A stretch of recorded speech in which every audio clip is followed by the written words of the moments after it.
Hi friends. So ఈరోజు మనం discuss చేయబోయే టాపిక్ టైం. టైం అనేది ప్రతి పర్సన్ లైఫ్లో చాలా ఇంపార్టెంట్. టైంకి రిచ్, పూర్, క్యాస్ట్, రిలీజన్ అలాంటి వేరియేషన్సే లేవు. ఎంత రిచ్ పర్సన్ అయినా ఆర్ ఎంత పూర్ పర్సన్ అయినా తన లైఫ్లో ఎప్పుడైనా రిగ్రెట్ అయ్యారు అంటే అది టైం విషయంలోనే. బికాస్ లైఫ్లో బర్త్ అనేది, డెత్ అనేది టైం బట్టి డిసైడ్ అయి ఉంటుంది. సో ఆ డెత్ని ఎవరు ఆపలేరు, ఆ బర్త్ని కూడా ఎవరు ఆపలేరు. అందుకని మీరు ఎప్పుడు పాస్ట్ గురించి రిగ్రెట్ అవ్వద్దు, ప్రజెంట్ గురించి ఆలోచించండి తప్ప ఫ్యూచర్ గురించి టెన్షన్ తీసుకోవద్దు. వై? బికాస్ నిన్న పాస్ట్ గురించి మీరు టెన్షన్ పడితే అండ్ దాని గురించి ఓవర్ థింక్ చేసి ఎందుకు నేను ఆ టైంలో అలా చేశాను అని రిగ్రెట్ అవుతూ కూర్చుంటే ఈరోజు ప్రజెంట్ అనేది రేపు పాస్ట్ అవుతుంది. అండ్ కమింగ్ టు ఫ్యూచర్ గురించి మీరు ఎంత స్ట్రెస్ తీసుకున్నా డెస్టినీ అనేది already return. So okay, maybe some pages అనేది మీకు రాసుకోమని ఉండొచ్చు, కానీ డెస్టినీ అనేది ఆల్రెడీ రిటర్న్ ఉంటుంది. సో మీరు ఎంత ప్రయత్నించినా చాలా వరకు అది లైఫ్ అనేది ఎలా మూవ్ ఆన్ అవ్వాలో అలానే అవుతుంది.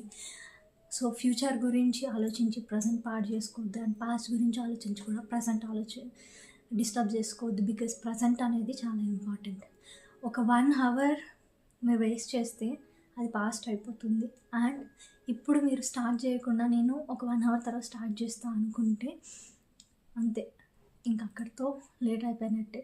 సో మీకు ఒక సింపుల్ స్టోరీ చెప్తాను. ఒక పర్సన్ అనే అతను ఒక 20 ఇయర్స్ యంగ్ మ్యాన్కి ప్యాషన్ ఏంటి అంటే పెయింటింగ్ అనేది తన ప్యాషన్. కానీ తను ఏం చేశాడు అంటే తనకి ఫైనాన్షియల్ ఇష్యూస్ వల్ల ఆర్ సమ్ ఫ్యామిలీ ప్రెషర్స్ వల్ల తన ప్యాషన్ అనేది తను పక్కన పెట్టేసి తనకి ఇష్టం లేని జాబ్, డైలీ ఆఫీస్కి వెళ్ళి వచ్చి తనకి ఇష్టం లేకపోయినా అదే డ్యూటీ చేస్తూ ఉండేవాళ్ళు. అండ్ తనకి డ్రీమ్స్లో కూడా తనకి పెయింటింగ్ అనేది చేయాలనేది చాలా ఇంట్రెస్ట్ ఉండేది.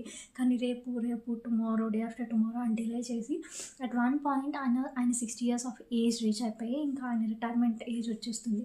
సో ఎప్పుడైతే ఆఫీస్ నుంచి రిటైర్మెంట్ అయిపోయిన తర్వాత ఈరోజైనా నేను నా ప్యాషన్ని ఫుల్ఫిల్ చేసుకోవాలని ఆయన పెయింట్ బ్రష్ తీసి పెయింట్ వేద్దాం అనుకుంటారు. కాకపోతే ట్రై చేస్తారు కానీ ఆయన హ్యాండ్ షివర్ అవుతుంది. ఎగ్జాక్ట్ లైన్స్ అనేవి డ్రా చేయలేకపోతారు.